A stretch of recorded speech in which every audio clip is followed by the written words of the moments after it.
हम लोग निफ्टी 50 के इंडेक्स में कल के इंट्राडे सेशन के लिए, जो कि वीक का फर्स्ट सेशन है मंडे का, इसके लिए ट्रेड प्लान करेंगे। सबसे पहले हम लोगों ने लास्ट डे कल के दिन एक वीकली एनालिसिस किया है, जिसको जाकर आप सभी लोग देख सकते हैं। उसका लिंक आपको डिस्क्रिप्शन में, जो टेलीग्राम और व्हाट्सएप कम्युनिटी का लिंक है, उसको ज्वाइन करके वहाँ पे उसका लिंक पोस्ट है, वहाँ से देख सकते हैं, या डायरेक्टली चैनल को ओपन करके भी आप देख सकते हैं।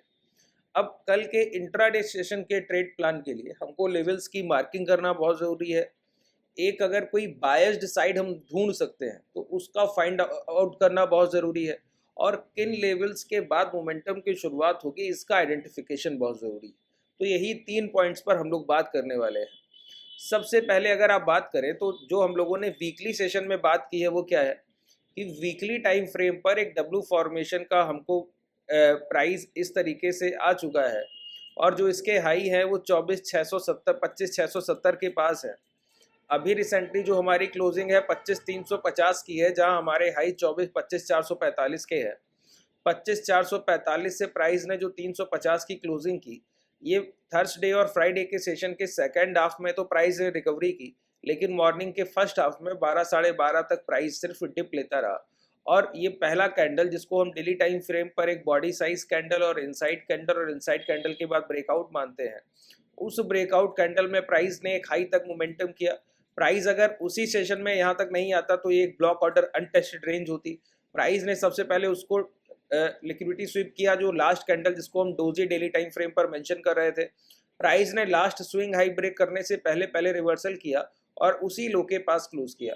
तो एक टॉप के पास हम लोगों ने एम फॉर्मेशन ज़रूर किया है, लेकिन उस एम का जो मीडियन है वो अभी तक ब्रेकडाउन नहीं मिला। यानी कि प्रीवियस सेशन का जो लो है, 2 सेशन के पहले का ये जो लो है, ये अभी तक ब्रेकडाउन नहीं हुआ। तो ये 25,270 के ब्रेक होने के बाद हम डाउन साइड मोमेंटम देखेंगे, जहां पर हमारा पहला टारगेट 25,150 होगा। हायर साइड मोमेंटम की पॉसिबिलिटी, अगर हाई ब्रेक हुआ 445, तो सबसे पहले हमारा टारगेट जो हमारा एटीएस 25,669 या 670 के पास है, तो वो हमारा टारगेट होगा। अब हमको ये आइडेंटिफाई करना है कि इस रेंज में ट्रेड प्लान होंगे कैसे और एग्जीक्यूशन कैसे करना है, और फर्स्ट हाफ और सेकेंड हाफ में ट्रेड प्लान में क्या डिफरेंसेस होगा। फर्स्ट सेशन जिसमें हम लोग 9:15 की ओपनिंग के बाद से 12:15 और 12:30 तक के मार्केट को कंसीडर करते हैं, और सेकेंड हाफ 12:30 से लेके क्लोजिंग तक का जो आपका पीरियड है उसको हम सेकेंड हाफ कंसीडर करते हैं। मैक्सिमम हमारा जो बिलीव होता है वो सेकेंड हाफ के प्राइजेक्शन पे होता है। जैसे रिसेंट टाइम पे जो प्राइस में हम टॉप लगते हुए देख रहे हैं, या ये एम फॉर्मेशन देख रहे हैं, तो प्राइस ने ये लो ब्रेक किया, लो ब्रेक करने के बावजूद सस्टेन नहीं किया, दोबारा इसी लो के अंदर जाके क्लोज किया है। ठीक है, उसके पिछले सेशन में भी सेकंड हाफ क्लोजिंग से पहले रिकवरी थी, यहाँ भी आपको रिकवरी देखने को मिल रहा है। ये कैंडल्स के फॉर्मेशन ये बताते हैं कि प्राइस में रिट्रेसमेंट की पॉसिबिलिटी तो है, हो सकता है प्राइस 25,150 तक आए। अगर ये इसका एक स्ट्रॉन्ग सपोर्ट रेंज है वो ब्रेक हुआ तो 24,900 तक के लो लग सकते हैं। लेकिन आप ये बोलिए कि ये डाउन ट्रेंड कंटिन्यू होगा तो इसकी पॉसिबिलिटी बहुत कम है, ये सिर्फ रिट्रेसमेंट हो सकता है। ठीक है, तो ये हमको समझ आता है कब, जब आप सेकेंड हाफ के प्राइस पे बिलीव करें। अगर रिसेंटली प्राइस के इस पूरे मोमेंटम को आप गौर से देखें तो यही चीज आपको कॉमन फैक्टर दिखेगी कि हम लोगों ने जब जब अपने प्रीवियस डे हाई के पास क्लोज किया है। अच्छा, प्रीवियस डे हाई के पास क्लोज करने के लिए या करंट डे हाई के पास की क्लोजिंग के लिए तो डिप के बाद रिकवरी तो चाहिए ही ना, और रिकवरी के बाद सस्टेनेबिलिटी चाहिए। कि प्राइस अगर मॉर्निंग को 9:15 पे खुला, 100 रुपए का प्राइस है, अब वो गिर कर आया 95, रिकवरी करके फिर वो क्लोज किया सेकेंड हाफ में जाके 99। तो ये रिकवरी बहुत इंपॉर्टेंस रखती है आपके लिए। वहीं पे अगर कोई प्राइस का है कि 100 का प्राइस है, अब वो मॉर्निंग के फर्स्ट आवर में ही 95 आता है, और सेकंड आवर 11 बजे तक वो पहुंच जाता है दोबारा 100 तक, और फिर वो 3 बजे तक वहीं पे कंसोलिडेशन करता है। तो ये भी बायर्स के लिए एक विन कंडीशन है कि सेकंड हाफ में प्राइस में आपने डिप नहीं आने दिया, और मॉर्निंग में जो रिकवरी की वो भी आपके फेवर में।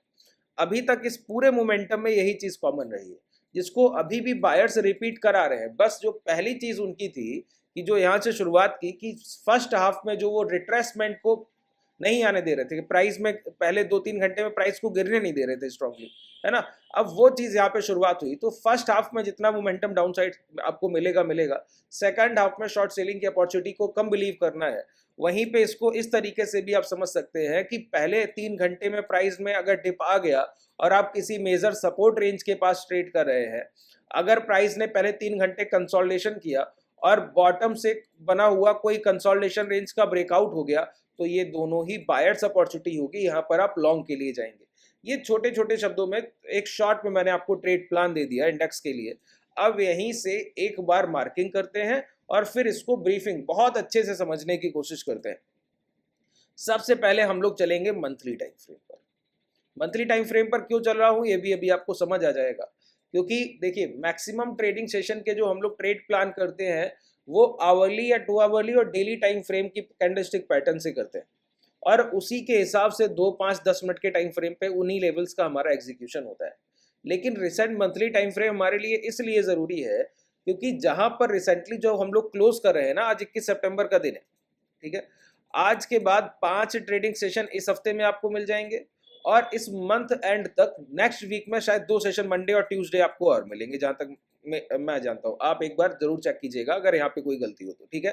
तो 5 सेशन आपको इस हफ्ते मिलेंगे, मंडे ट्यूसडे का सेशन और आपको मिलेगा इसी महीने आपको ट्रेड करने के लिए। तो अभी क्लोजिंग में 7 से 8 सेशन आपको है। तो 7 से 8 सेशन में अगर आप गौर करें तो मंथली टाइम फ्रेम पे लास्ट मंथ का जो इन्वर्टेड हैमर कैंडल है उसके अबव अभी हम क्लोज करने की कोशिश कर रहे हैं, लेकिन वीकली क्लोजिंग तो हो गई, मंथली क्लोजिंग नहीं हुई। तो ये मंथली क्लोजिंग जो है ना, इसके लिए हमको प्लान करना है कि मंथली क्लोजिंग कैसे कैसे हो सकती है, तो उसके लिए हम प्लान कर रहे हैं। अब अगर आप गौर करें प्राइस जिस रेंज के अब क्लोज किया ना, तो ये पूरा रेंज उसका सपोर्ट रेंज, पूरा रेंज 25,144 से लेके अपर विक, देखिए किसी भी कैंडल में अपर विक जब कंटेन कर रहा है और प्राइस वहां से डाउनवर्ड्स मोमेंटम करके गया, तो जब भी वो मोमेंटम करके हायर साइड आएगा वही उसका पहला रिजेक्शन ऑफ फेस है कि वहीं से वो रिजेक्शन लेके डाउनवर्ड्स मोमेंटम करेगा। लेकिन अगर स्विंग लो की सेफ्टी रही, प्राइस में अच्छी खासी डिमांड रही और कंसोलिडेशन के बाद हाई ब्रेक होते रहे और इस अपर विक को पूरी तरीके से बायर्स ने इंगल्फ कर लिया, जैसा कि रिसेंटली आपको मंथली टाइम फ्रेम में लास्ट मंथ कैंडल का दिखता है, तो ये समझ जाइए कि अब जब भी प्राइस लौट कर आएगा तो यही मेजर सपोर्ट है, सबसे बड़ा सपोर्ट रेंज है, क्योंकि यहाँ पे सिर्फ खरीदारी नहीं हुई है, यहाँ बिकवालों के अगेंस्ट में खरीदारी हुई है। सेलिंग के अगेंस्ट में जब बाइंग आती है तो उसको सबसे स्ट्रॉन्ग टेरिटरी मानते हैं हम बायर्स की, ठीक है। ये कैंडल सबसे बड़ा डिमांड रेंज है, ये जो बॉडी साइज कैंडल है ये सबसे बड़ा डिमांड हम मानते हैं। इस कैंडल से इस कैंडल का इंपॉर्टेंस बहुत ज्यादा है। क्यों ऐसा है? क्योंकि प्राइस में सिर्फ डिमांड नहीं है, प्रीवियस पूरे महीने की जो बिकवाली थी उसके अगेंस्ट में खरीदारी और उसके बाद ये ओवरलैप फॉर्मेशन, तो ये बहुत बड़ी चीज है, ठीक है। कि प्राइस में पहले एक सोचिए आप 23,538 से प्राइस ने गिरावट की 22,100 किलो लगा दी, और अगले ही हफ्ते वहां से रिकवरी की शुरुआत की क्लोजिंग के बाद 22,100 से शुरुआत की और 23,500 के अबव की क्लोजिंग दी। नेक्स्ट मंथ प्राइस दोबारा ओपन होने के बाद वहीं तक आता है, बॉटम तक 21,800 तक, और फिर रिकवरी करके जो क्लोज करता है वो 24,333 की है। तो एक बिकवाली के अगेंस्ट में पहली खरीदारी, और जब दोबारा बिकवाली की कोशिश हुई और दोनों महीनों के लो ब्रेकडाउन की कोशिश हुई तो उससे बड़ी डिमांड और उससे बड़ा momentum higher side 1000 point extra आपको प्रीवियस मंथ की क्लोजिंग के अबव क्लोजिंग मिली। ये जो पहला डिमांड रेंज है ना, यही इंपैक्ट आपको बता गया कि यहाँ पे बायर्स डोमिनेट करेंगे, क्योंकि सेलिंग का इंपैक्ट बहुत एग्रेसिव है। मात्र 4 से 5 महीने में आपने 26,260 270 के जो हमारे हाई थे वहां से आपने मोमेंटम की शुरुआत की और वहां से जो लो लगा दिया वो क्या था, 22,100 के पास था। तो इतने इंपैक्ट सेलिंग को काटने के लिए एक बायर्स ने सबसे पहले बढ़त ली और उसके बाद 4-5 महीने का ये कंसोलिडेशन फेज, ये तब मार्केट में होता है जब भी कोई स्ट्रॉन्ग रिकवरी आप देखेंगे। और ये 2020-21 के बाद से कॉमन फैक्टर है, चाहे निफ्टी 50 का चार्ट आप उठा के देखें चाहे बैंक निफ्टी का उठा के देखें, कॉमन फैक्टर है कि प्राइस ऐसा नहीं है कि डाउनवर्ड्स मोमेंटम करेगा फिर बॉटम पे कंसोलिडेशन करेगा फिर वहां से राउंडिंग बॉटम फॉर्मेशन होगा फिर हाई ब्रेक करके मोमेंटम करेगा, ये नहीं फॉर्मेशन है। अभी रिसेंट जो 4-5 साल से प्राइस का मोमेंटम है, एक डिप आता है, डिप लेने के बाद प्राइस स्ट्रॉन्ग रिकवरी करता है, रिकवरी करने के बाद प्रीवियस स्विंग हाई के पास या उसको ब्रेक करने के बाद, यही 2 पैटर्न है, और उसके बाद फिर कंसोलिडेशन फेज की शुरुआत होती है। 4 से 5 महीने प्राइस कंसोलिडेशन फेज में रहता है, फिर जब हाई ब्रेक होता है तो एक दूसरी रैली आती है। यही प्राइस का काम करने का अभी तरीका है, निफ्टी 50 का रिसेंट मार्केट सेंटीमेंट है, ठीक है। लास्ट सेशन में मैंने आपको ये लाइन बोली थी कि जब तक आप प्राइजेक्शन को फॉलो करेंगे, प्राइजेक्शन में कोई दिक्कत नहीं, प्राइजेक्शन हमारे लिए हमेशा सुप्रीम है, लेकिन प्राइजेक्शन फॉलो करता है रिसेंट मार्केट सेंटीमेंट को, तो आपको जिसके साथ रहना चाहिए वो रिसेंट मार्केट सेंटीमेंट है। एक पॉइंट मैं आपको यहाँ पे और जोड़ दूं, कमेंट सेक्शन में किसी ने पूछा कि लाइफ टाइम एक अच्छे ट्रेडिंग अपॉर्चुनिटी हमेशा फाइंड आउट होती रहे, तो इसके लिए क्या कोई तरीका है मार्केट में जिससे हम हमेशा मार्केट में सर्वाइवल पीरियड में रहें, कभी ऐसा ना हो कि हमारे लिए तकलीफ का समय है या हम बड़ा कोई पेन देखें मार्केट में। तो मैंने बस एक बात आपको कहनी है कि अगर आप previous 3 days price action, last के 3 ट्रेडिंग सेशन के प्राइस एक्शन पे नजर रखेंगे और उसका कंपैरिजन करेंगे लास्ट के 3 वीक के प्राइस एक्शन से, पिछले 3 ट्रेडिंग सेशन का प्राइस एक्शन उठाइए, वो आपके लिए सबसे ज्यादा महत्वपूर्ण है, और उसका कंपैरिजन कीजिए पिछले 3 हफ्तों के प्राइस एक्शन से, और उससे जो आपके फाइंड आउट हो कि कौन कौन से सेटअप्स पे ट्रेड अपॉर्चुनिटी बनी है, और दोनों में जो एक कंबाइंड सेटअप बन रहा हो, वही ट्रेड प्लान अगर नेक्स्ट सेशन आपको 5, 10 या 2 मिनट के टाइम फ्रेम पे उसमें से कोई भी सेटअप ट्रेड करने का मौका मिले और आप उसको ट्रेड करेंगे, तो आपका एक्यूरेसी बिना किसी शर्त के 85-90% रहने वाला है, बिना किसी शर्त के। इसमें कुछ सोचना ही नहीं। पिछले 3 ट्रेडिंग सेशन का प्राइस एक्शन का रिपीटेशन देखिए, जो कॉमन फैक्टर्स हैं उनका कंपैरिजन कीजिए पिछले 3 हफ्ते के प्राइस एक्शन से, और ये देखिए कि पिछले 3 हफ्ते के प्राइस एक्शन में जब रिसेंट मार्केट सेंटीमेंट, जैसे अभी अपवर्ड्स मोमेंटम है, प्राइस हायर हाइस का ट्रेंड कर रहा है, और पिछले 3 हफ्तों में जब भी हायर हाइस का ट्रेंड हुआ है, क्या उस टाइम भी अभी के जो सेटअप्स बने हैं वो तब भी वैलिड हो रहे थे क्या? और जो अभी बने हैं और तब भी वैलिड हो रहे थे पिछले 3 हफ्ते में, जब भी अपवर्ड्स मोमेंटम था, जब भी प्राइस पॉजिटिव था, तो उन्हीं कॉमन सेटअप्स के रिपीटेशन को अगले ट्रेडिंग सेशन के लिए मार्क करके रखिए। अगर इंट्राडे में कहीं भी दिखता है तो वो आपके लिए ट्रेडेबल है, वहां पर आपकी एक्यूरेसी 85-90% जानी ही जानी है, उसमें कुछ सोचना ही नहीं है, बिल्कुल कंफर्मेशन है। ठीक है, उम्मीद है पॉइंट आपको समझ आ गया होगा। अगर नहीं आया है तो कमेंट सेक्शन में बताइएगा, इसके लिए मैं अलग से एक डेडिकेटेड सेशन कर दूंगा और आपको अच्छे से एग्जांपल के साथ समझा दूंगा कि कैसे ये चीजें मार्केट में काम करती हैं। हालांकि ये जो एनालिसिस सीरीज आपकी चल रही है ना, इसमें इन चीजों पे हम लोग वैसे ही बहुत फोकस करते हैं। अभी जो आपको मैं बता रहा हूँ ये भी इसी पर पूरी तरीके से बेस्ड है, ये जो एनालिसिस है पूरी तरीके से इसी थ्योरी पर बेस्ड है, और हम लोग इसी से लगातार कॉन्जिक्यूटिव प्रॉफिटेबिलिटी की तरफ आगे बढ़ते जाते हैं। देखिए चलिए आगे बढ़ते हैं। तो मंथली टाइम फ्रेम पर अभी 7 से 8 दिन है जहां पर हमको क्लोजिंग का समय लगना है। अब इस क्लोजिंग में प्राइस इस हाई के अबव की क्लोजिंग भी दे सकता है, रिकवरी करके इस रेंज के नीचे भी क्लोजिंग दे सकता है कि इस अपर विक की रेंज में ही क्लोजिंग दे, तो अपर विक कंटेन करेगा नेक्स्ट कैंडल में। ठीक है, तो उसके लिए हमको प्लान करना है, इस वजह से मंथली टाइम फ्रेम पर हम लोगों ने शिफ्ट किया। मंथली टाइम फ्रेम पर जब हम शिफ्ट कर रहे हैं ना, तो हमको 2 चीजें देखने को मिल रही हैं, बहुत ध्यान से समझिए।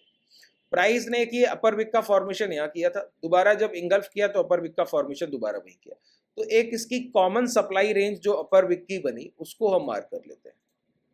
ये अपर विक का कॉमन सप्लाई रेंज आपका बन गया।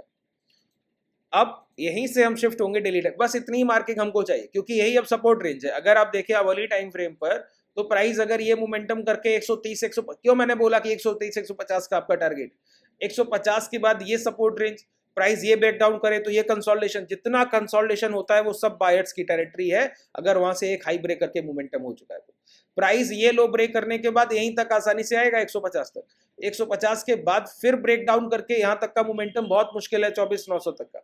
लेकिन अगर आप गौर करें तो 25,150 से 24,130 तक का पूरा ही रेंज आपके लिए क्या है कि ये कहीं से भी प्राइस रिवर्सल कर सकता है, इसको आप बायर्स टेरिटरी मान सकते हैं।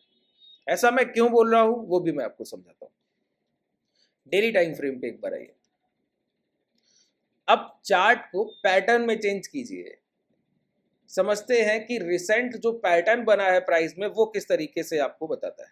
ठीक है, यहीं पर आपको एक लाइन और ड्रॉ करना होगा, ये लाइन, इसको आप चाहे तो वैसे भी मंथली टाइम फ्रेम पे भी ड्रॉ कर सकते थे, लेकिन डेली पे ड्रॉ करेंगे तो ज्यादा बेहतर है। ठीक है, प्राइस एक लोअर लोज के ट्रेंड में यहाँ पे आप स्ट्रॉन्ग देख रहे हैं, है ना, लोअर लोज का strong momentum down side, price ने इस स्विंग हाई से सप्लाई उठाया, एक लो लगाया, प्राइस दोबारा गया उसी स्विंग हाई के अबव और पूरे टॉप तक की जो लिक्विडिटी थी उसको लिया और फिर एक बॉटम तक का मोमेंटम किया। अब प्राइस अब हायर साइड जा रहा है, तो गौर कीजिएगा प्राइस का मोमेंटम क्या है। एक लिक्विडिटी स्वीप हो चुका सेकंड स्विंग हाई का, पहला स्विंग हाई ये, दूसरा स्विंग हाई, तो दोनों स्विंग हाई का लिक्विडिटी स्वीप हो चुका है, यानी कि कोई अनटेस्टेड जोन नहीं रह गया, कोई ब्लॉक ऑर्डर जोन नहीं है कि प्राइस टच करेगा तो वहां से गिरेगा ही गिरेगा। एक बार गिर चुका है, हाँ ये है कि सेकंड टॉप लगने पे प्राइस रिट्रेसमेंट करता है, अगर स्विंग लो ब्रेक नहीं हुआ और उसके पहले हाई ब्रेक हो गया तो मोमेंटम हायर साइड। जैसे यहाँ पे एक लिक्विडिटी स्वीप हो गया 2 कॉन्सिक्यूटिव स्विंग हाई का, अब प्राइस ने दोबारा नीचे आया, इसी रेजिस्टेंस रेंज को, जो कि ये रेंज है, ये इनसाइड कैंडल है ब्लॉक ऑर्डर रेंज, उसको टच किया और वहां से पुल बैक आया। पुल बैक के टाइम पे लास्ट स्विंग लो की तो सेफ्टी रही। अब प्राइस का ये मोमेंटम, ये डाउनवर्ड मोमेंटम के बाद यहाँ तक का मोमेंटम, इसको जरा कॉमन फैक्टर की तरह देखिएगा। जैसे मैं आपको समझाऊं, यहाँ पे आपको बॉडी साइज कैंडल्स दिख रही हैं, यहाँ भी आपको बॉडी साइज कैंडल्स दिख रही हैं, यहाँ पे नहीं दिख रहे। वही पैटर्न यहाँ पे प्राइस ने रिपीटेशन की शुरुआत की। मैंने क्या बोला, जो ट्रेडर्स यहाँ ट्रेडिंग कर रहे होंगे ना इस टाइम फ्रेम पे, अगर आप उस समय का एनालिसिस सीरीज को जाके देखेंगे तो आपको ये ट्रेड प्लान में मेंशन दिखेगा कि यहाँ पर जब हम लोग ट्रेड प्लान कर रहे हैं तो इंट्राडे में कोई बड़े टारगेट हमारे नहीं, क्योंकि प्राइस गैप अप के साथ हायर हाइज लगा रहा है और बस क्लोजिंग की शिफ्टिंग हो रही। हर सेशन का क्लोज अब क्लोज है और प्राइस आपको इतना स्मार्टली वो चीज काम कर रही है, आपको दिखाना भी नहीं चाहता। मैं हर कैंडल पे कर्सर ले जाता हूं और सी पे नजर रखिएगा, ठीक है। देखिए 24,773, 868, क्या इंट्राडे में कोई मोमेंटम, प्राइस गैप अप किया वही क्लोज कर गया। अगले सेशन की क्लोजिंग 973, क्या इंट्राडे में कोई मोमेंटम मिला, प्राइस ओपन हुआ वही क्लोज कर गया जहां ओपन हुआ। अगले सेशन की क्लोजिंग 25,005, 973 के बाद क्लोज अब क्लोज बस लगा रहा है प्राइस। फिर नेक्स्ट कैंडल की क्लोजिंग 25,114, क्या इंट्राडे गैप अप किया वही क्लोज कर गया। तो इंट्राडे में तो कोई मोमेंटम मिला ही नहीं आपको।